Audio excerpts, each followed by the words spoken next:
அண்ணாமலை அவர்கள் வந்துட்டு Annamalai for CM, Annamalai for பிஎம்லாம் ஒரு பிரச்சாரம் எல்லாம் பண்ணிக்கிட்டு இருந்தாங்க. தனியா அவரே வார் ரூம் போட்டு வச்சுட்டு இருந்தாரு. எனக்கு தெரிஞ்சு அதை கொஞ்ச நாள் லீவ் விட்டுட்டு அமுச்சு விட்டுடலாம். போயிட்டு மேற்கு மேல வாங்க, இப்போதைக்கு உங்களுக்கு வேலை கிடையாது அப்படின்னா. ஏன்னா அந்த கூட்டணியை பொறுத்தவரை எடப்பாடி பழனிசாமி அவர்கள் தான் முதலமைச்சர் வேட்பாளர் அப்படின்றது கன்ஃபார்ம் ஆகி போச்சு.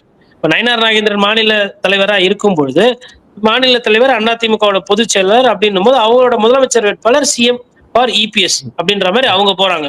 அப்ப அண்ணாமலைக்கு அங்க வேலை இல்லை. அண்ணாமலை என்ன பண்ணலாம் அப்படின்னா, திமுக எதிர்த்து அரசியல் பண்ணலாம், பிரச்சாரம் பண்ணலாம், என்டிஏ கூட்டணி ஜெயிப்பதற்கு வேலை செய்யலாம். ஆனா அவர் அதை இன்னும் ஃபுல்லா செஞ்ச மாதிரி தெரியல.